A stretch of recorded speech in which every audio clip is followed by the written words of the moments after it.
Hello दोस्तों, मैं नीतू आपका स्वागत करती हूँ इस PYQ सेशन में। और आज फिर नए प्रश्नों के साथ आई हूँ, जो कि PYQ सेशन है आप लोगों के लिए काफ़ी महत्वपूर्ण है आपके आगामी एग्ज़ाम के लिए।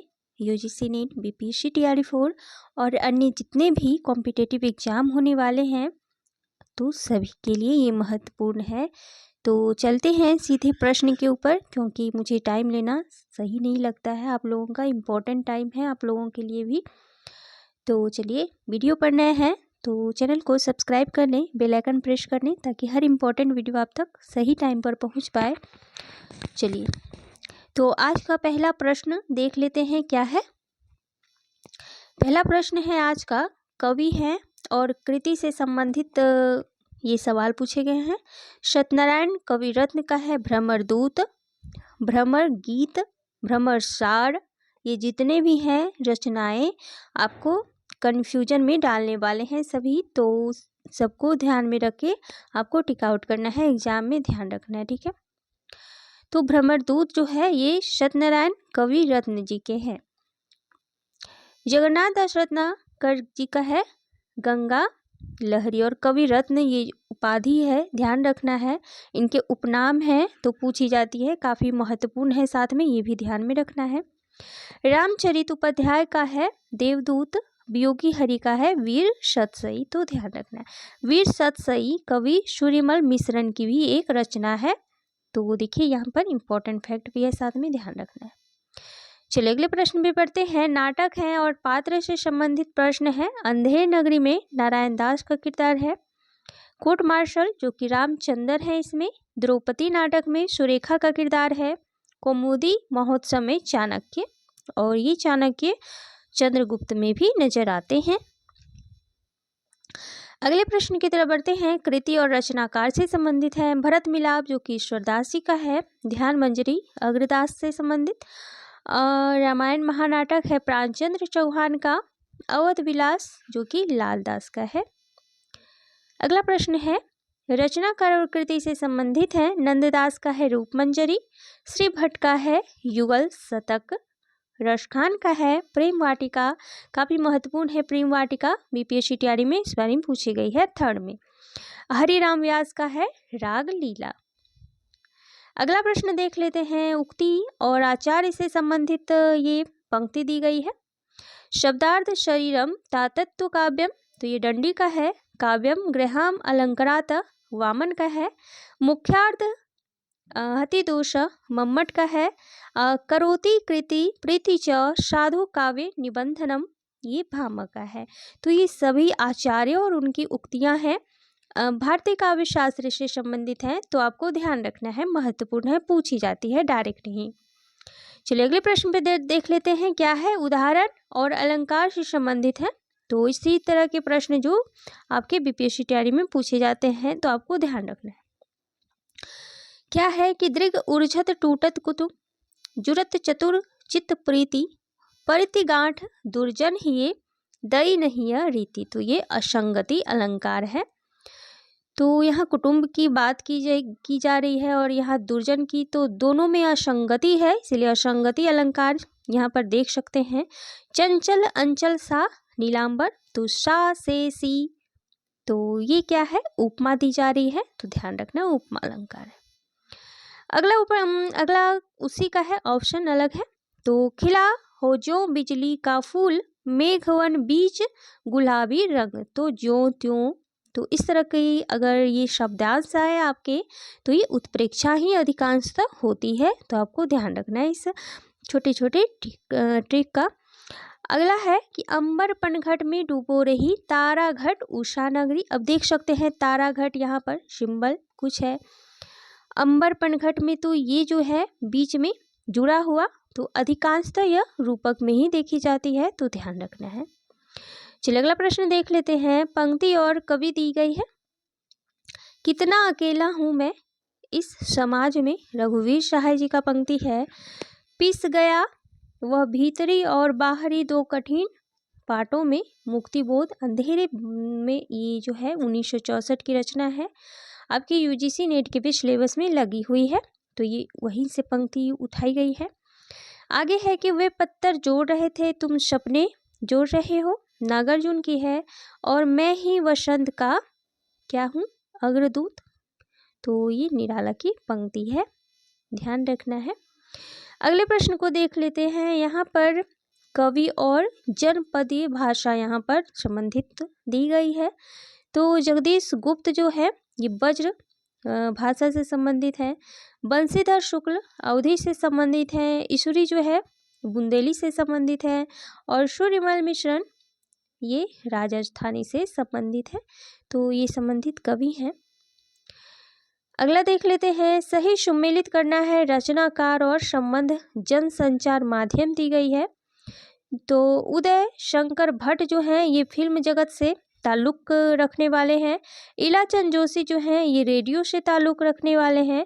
मनोहर श्याम जोशी जो हैं दूरदर्शन से संबंधित हैं, और अज्ञे जो है ये समाचार पत्रकारिता से संबंधित हैं। तो ये सभी महत्वपूर्ण हैं, अलग अलग क्षेत्र में इनका विशेष है स्थान ही है, तो ध्यान रखना है इनको। चलिए अब देखिए कि सितंबर 13 द्वितीय प्रश्न पत्र है ये, और जैसे ही ये खत्म होता है मैं 20, 21, 22 और 23, 24 ये जितने भी प्रश्न हुए हैं लेटेस्ट सभी कराने वाली हूँ, ठीक है।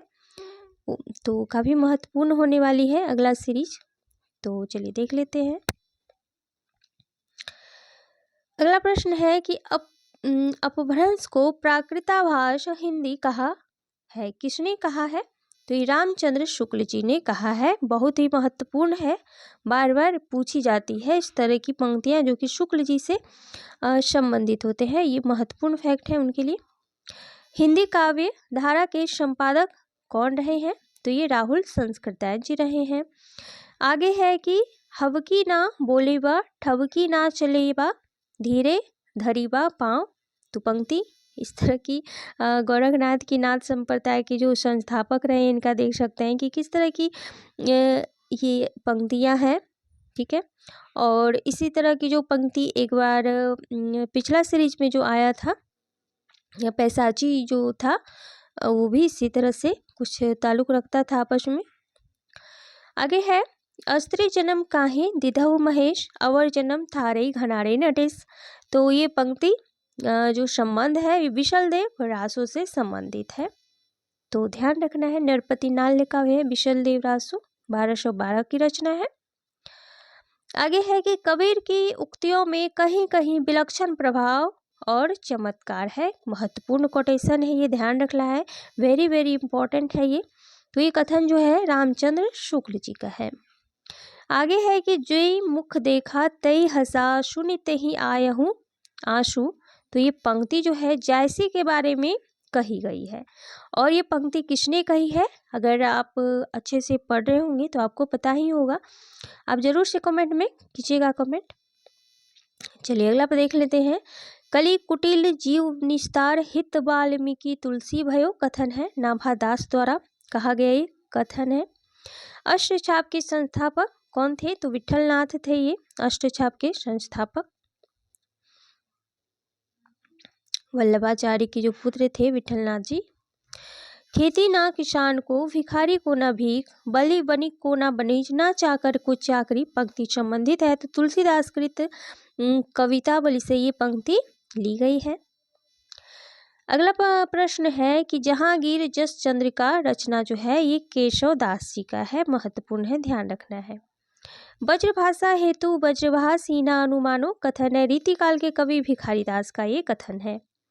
देव की ध्वनि संवेदनशीलता समूचे रीतिकाल में अप्रीतम है। तो ये कहा है राम स्वरूप चतुर्वेदी जी ने कहा है देव के लिए। अगला प्रश्न है कि रस्मो रिवाज भाषा का, यहाँ पर भाखा होगा सही में, ठीक है, भाखा का दुनिया से उठ गया है। तो हिंदी के बारे में किसने कहा था? तो ये मुंशी सदासुख लाल नियाज ने कहा था, ठीक है। यहाँ पर रस्मो रिवाज भाखा का दुनिया से उठ गया है, ऐसा मूल किताब में दी गई है। हालांकि यहाँ पर भाषा प्रयोग किया गया है लेकिन भाखा ही है मूल किताबे में, जो कि शुक्ल जी का बुक है, ठीक है, वहाँ पे दिया गया है ये कोटेशन, तो इसीलिए मैंने बताना जरूरी समझा। चलिए अगला प्रश्न देख लेते हैं।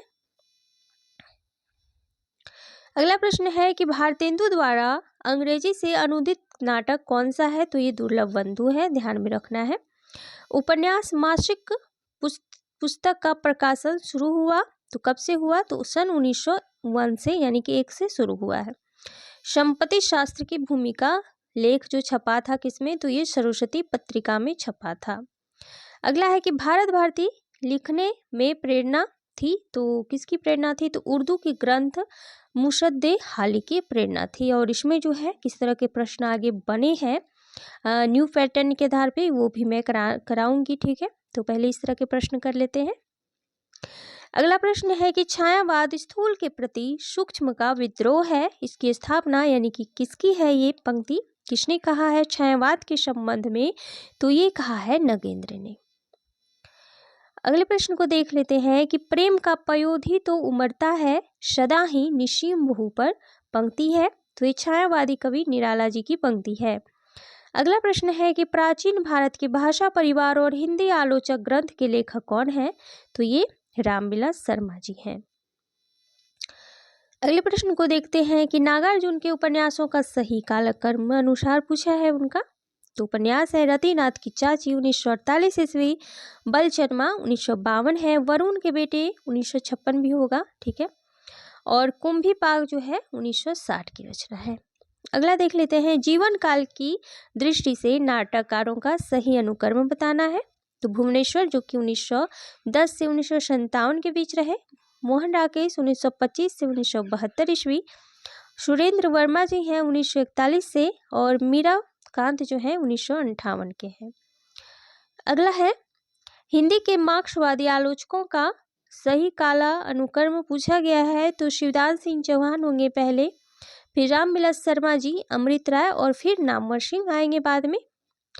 आत्मकथाओं का सही काला अनुक्रम पूछा गया है, तो लगता नहीं है दिल मेरा, ये 1997 का है। कस्तूरी कुंडल बसे, ये 2002 का है। हाथ से, जो कि 2005 का है। और शिकंजे का दर्द जो है सुशीला टागोरे का, ये 2012 का है। हाथ से तो रमनिका गुप्ता का है। कस्तूरी कुंडल बसे मित्री पुष्पा का है। और लगता नहीं है दिल मेरा, ये सुमन राजे का है। ये कंफर्म थोड़ा सा सुमन राजे जी का ही है। चलिए अगला देख लेते हैं। यात्रा वृतांतों का प्रकाशन की दृष्टि से सही अनुक्रम बताना है, तो मेरी तिब्बत यात्रा जो कि 1934 की है, पैरों में पंख बांधकर 1952, एक बूंद सहसा उछली 1960 है, चीरों पर चांदनी 1988 है, ठीक है। तो मेरी तिब्बत यात्रा जो कि राहुल संस्कृत्यायन जी का है, और पैरों में पंख बांधकर राम वृक्ष बेनीपुरी जी का है। एक बूंद सहसा उछली ये है अज्ञे का, और चीरों पर चांदनी जो कि निर्मल वर्मा जी का है। तो ये सभी जो है यात्रा वृतांत है, ध्यान रखना है। और यहाँ पर डेट भी मेंशन की गई है, और साथ में मैंने सभी का रचनाकार का नाम भी बता दिया, तो ध्यान रखना है सभी को। चलिए अगला देख लेते हैं। संस्मरण कृतियों का सही अनुक्रम आपको बताना है, तो लौट आओ धार ये दूधनाथ सिंह का है 1965 ईस्वी, हम हशमत कृष्णा सोबती 1977, काशी काशी 2003 का है, और तुम्हारा परसाई 2004 का है, तो ध्यान रखना है, संस्मरण है सारे। आगे है उपन्यासों का सही अनुक्रम बताना है। परीक्षा गुरु 1882, नूतन ब्रह्मचारी 1886 है, चंद्रकांता निशाहाइंदु, तो ये सभी जो पहले यानी कि आरंभिक ये सारे उपन्यास हैं, तो ये काफ़ी महत्वपूर्ण है, तो इसीलिए आपको ध्यान में रखना है सभी को, ठीक है। और परीक्षा गुरु जो है पहली ऐसी अंग्रेजी ढंग की उपन्यास है, जैसा कि शुक्ल जी ने बताया है, मेंशन किया इसके बारे में। श्रीनिवास दास जी का है परीक्षा गुरु, ध्यान रखना है। आगे देख लेते हैं। संस्कृत आचार्यों का सही अनुक्रम बताना है। दंडी 600 ईस्वी, मम्मट 1100 ईस्वी, जयदेव 12वीं शताब्दी, विश्वनाथ 14वीं शताब्दी, और पंडित जगन्नाथ हैं 17वीं शताब्दी, ध्यान रखना है। चलिए अगला देख लेते हैं। हिंदी काव्य शास्त्री कृतियों का सही अनुक्रम बताना है। काव्य विवेक 1666, संवत पूछा गया है, यहाँ पर संवत दिया गया, ठीक है। भाषा भूषण जो कि 1683 से 1738 संवत, रसराज 1696 से 1773 संवत, और काव्य रसायन जो कि देव का है ये 1760 संवत 1760 ईस्वी। तो काफ़ी महत्वपूर्ण ये सारी रचनाएं हैं, रीतिकाल से संबंधित हैं। चलिए अगला देख लेते हैं। अलंकार और वर्ग से संबंधित है। तो उत्प्रेक्षा, सादृश्य मूलक, वक्रोक्ति, गूढ़ार्थ, प्रतिमूलक, प्रतीति मूलक और विशेष युक्ति, विरोध, गर्भ, विश्लेषण, साम्य मूलक। तो ये सभी वर्ग है, इनकी ध्यान रखना है। यहाँ पर कुछ दी गई है लेकिन ये आपको महत्वपूर्ण नहीं है, जो भी सही है यहाँ पर मेंशन कर दी गई है। अगला देख लेते हैं संपादक और पत्रिका है। तो भारतेंदु हरिश्चंद्र का बाला बोधनी, जो कि स्त्री विशेष पे है, स्त्री विमर्श पर भी कर सकते हैं इसे। धर्मवीर भारती का है धर्मयुग, प्रताप नारायण मिश्र का है ब्राह्मण, और बद्री नारायण चौधरी प्रेम घन, जिन्होंने आदम कादम्बनी की संपादक निभाई है, संपादक। तो ये सभी संपादक रहे हैं और इनकी संबंधित पत्रिकाएं, तो ध्यान रखना है। चलिए आगे देख लेते हैं। अगला प्रश्न है, सही सुमेलित करना है। काव्य कृति और रचनाकार हैं। तो भूरी भूरी खाक दूर, जो कि मुक्ति बोध का है, गंगा तट ज्ञानेंद्र पति का है, स्त्री मेरे भीतर पवन करण का है, इस पौरुष पूर्ण समय में कात्यायनी का है। महत्वपूर्ण रचनाएं हैं और कुछ नई रचनाएं भी जुड़ी हुई हैं। अगला देख लेते हैं, सही सुमेलित करना है। आलोचनात्मक पुस्तक है, लेखक है। तो कविता के नए प्रतिमान, जो कि नामवर सिंह जी के हैं। आलोचना के मान, जो कि शिवदान सिंह चौहान के हैं। और अगले ऑप्शन पे देखते हैं क्या है, नई कविता के प्रतिमान, जो कि लक्ष्मीकांत वर्मा के हैं। साहित्य का नया परिप्रेक्ष्य, जो कि रघुवंश का है। तो ध्यान रखना है। चलिए अगला प्रश्न देख लेते हैं। इतिहास ग्रंथ है और लेखक है। तो हिंदी साहित्य का दूसरा इतिहास, जो कि बच्चन सिंह का है, बहुत ही महत्वपूर्ण ये बुक है। हिंदी साहित्य का उद्भव और विकास हजारी प्रसाद द्विवेदी जी का है। हिंदी साहित्य का आलोचनात्मक इतिहास राम कुमार वर्मा का है। और हिंदी साहित्य का आधा इतिहास, जो कि सुमन राजे, और ये फोर्थ जो तार सप्तक हुआ है उससे संबंधित है ये। ठीक है, चलिए अगला देख लेते हैं। अगला है कि निबंध संग्रह है और लेखक हैं उनके त्रिशंकु, जो कि अज्ञेय है इनके लेखक। ठेले पर हिमालय धर्मवीर भारती, कस्तूरी मृग शिव प्रसाद सिंह, शब्द और स्मृति, जो कि निर्मल वर्मा जी का निबंध है। अगला देख लेते हैं। नाटककार और नाट्य कृति है इनकी। तो मीराकांत का है इहा मृग, कुसुम कुमार का है दिल्ली ऊंचा सुनती है, मृणाल पांडे जो राम रचि राखा 1981 की रचना है। शांति मल्होत्रा का ठहरे हुए पानी में, यानी ठहरा हुआ पानी में। अगला प्रश्न है, काव्य शास्त्री और कृति दी गई है। तो आइए रिचर्ड्स का, अब देखिए कि ये पाश्चात्य समीक्षक हैं सभी। तो आइए रिचर्ड्स का है the philosophy of rhetoric, William Empson का है 7 टाइम्स ऑफ इम्बिग्यूटी, और जॉन क्रो रैनसम का गॉड विदाउट थंडर, और एलन टेट का है on the limits of poetry. तो ये सारी रचनाएं काफ़ी महत्वपूर्ण है, तो ध्यान रखना है सभी को। तो आप अगर थोड़ा सा इसको एक दूसरे से रिलेट कीजिएगा, तो देखिए क्रो को आप क्या मारते हैं, कभी कभी ठंडर मार देते हैं, ठीक है, भगाने के लिए उससे कभी कभी काँव ज़्यादा परेशान करे, तो इस तरह के ठंडर आप दे सकते हैं, मार सकते हैं उसे। और टेट क्या है, तो एक लिमिट्स वो होना चाहिए, ठीक है। टेट एग्ज़ाम जो कि दिया जाता है लिमिट्स होता है। और कुछ भी आप इससे रिलेट करके आप ध्यान में रख सकते हैं, क्योंकि बहुत ही महत्वपूर्ण है सभी रचनाएं। चलिए अगला देख लेते हैं। काव्य शास्त्र और कृति दी गई है। तो राजशेखर का है काव्य मीमांसा, अभिनव गुप्त का है ध्वन्या लोकलोचन, भोजराज का है सरस्वती कंठावरण, और रामचंद्र गुणचंद्र का है नाट्य दर्पण। ये नाट्य शास्त्र नहीं है, नाट्य दर्पण है, ये भी साथ में थोड़ा सा आपको ध्यान रखना है। तो फिर इसके जो लेखक हो जाएंगे काव्य शास्त्री, वो रामचंद्र गुणचंद्र हो जाएंगे, ठीक है। तो चलिए आज के लिए बस इतना ही मैं रहने देती हूँ, क्योंकि अब ये ख़त्म ही होने वाला है, ज़्यादा इसमें प्रश्न नहीं बचे हैं।